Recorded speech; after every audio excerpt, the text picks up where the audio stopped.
So ayan, good morning sa inyong lahat mga idolo. For today's video nga, dahil Sunday nung araw na ito nga yung araw na nagpunta tayo sa church. Pero sa church nga mga idolo ay hindi na ako masyadong nakapag-video pa. At pagkatapos naman ng church mga idolo ay may pinuntahan na nga lang ako saglit, kumain ng mabilisan sa labas at bibili nga ako dyan ng mga seafoods na gagamitin natin sa seafood na lulutuin natin. Nandyan ka na naman, pasuyap-suyap sa'kin.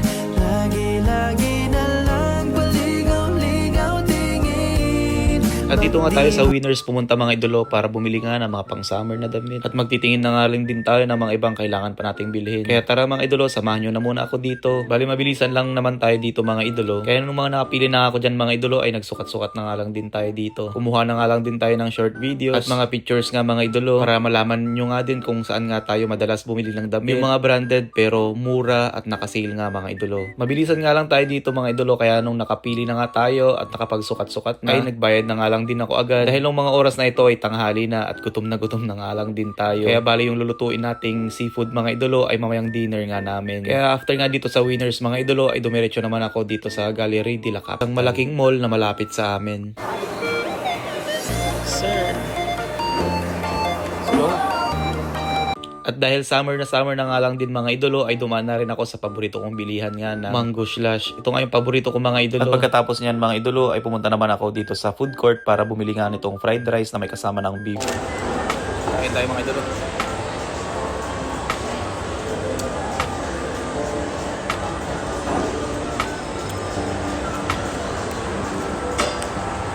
Hindi uso ang kutsara dito kaya tinidor tayo.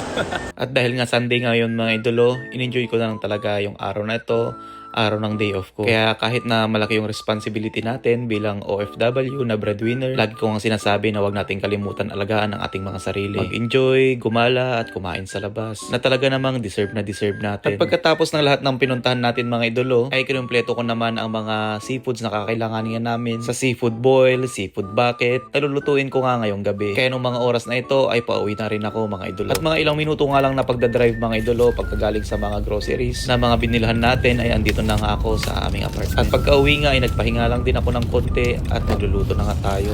And good evening mga idolo. Magluluto tayo ngayon ng seafood boil, seafood bucket.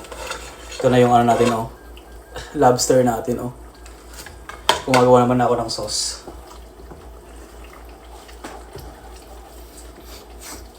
Nahiwa na rin natin yung pusit natin at yung hipon nalinisan na rin natin.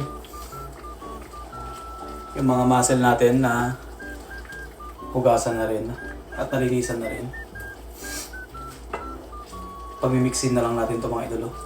At pagkatapos nga mga idolo ng mga ilang minutong pagpapahinga natin dyan, ay nagsimula na nga akong magluto. At pagkatapos nga nating mag-isa yung mga ricado natin mga idolo, ay nilagay ko na itong mga seafoods natin. Nilagay ko na nga rin yung sweet corn natin dito mga idolo. At bali lalagyan din natin ito ng tahong mga idolo at nitong malaking ang lobster na steam na at ready na nga para kainin.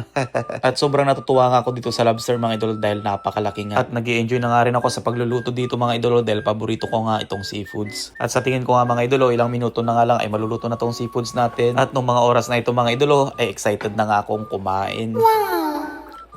Wow! Malapit na maluto mga idolo. Ayan, luto na mga idolo.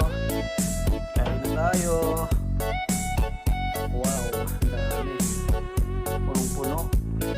At pagkarating nga ng mga kaibigan at mga katrabaho ko dito mga idolo, ay kumain na nga kami. At habang kumakain nga, ay hindi na ako masyadong nakapag-video pa. Kaya bumawi na nga lang tayo kinabukasan. Actually, meron pang dito, lobster. Laki yung ulo. Ito pa yung katawan. At ito na nga yung kinabukasan mga idolo, mag-isa ko na nga lang kumakain dyan dahil pumasok na nga sa trabaho yung mga kasama ko. Bali brunch na nga itong mga oras na to mga idolo, breakfast and lunch na nga natin ang seafood na to. Dahil medyo mahirap ang kainin itong lobster mga idolo, ito nga yung natira kagabi. Pero kahit ganun nga mga idolo, ay masarap naman talaga ang lobster na ito. Wow! Ay, laman mga idolo. Wow! Laman ng lobster mga idolo.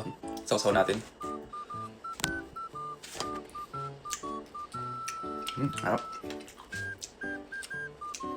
Ito na itong pagkain ko mga idolo. Yun lang, na-share lang natin. Ingat tayo palagi. Bye-bye. God bless. Canada,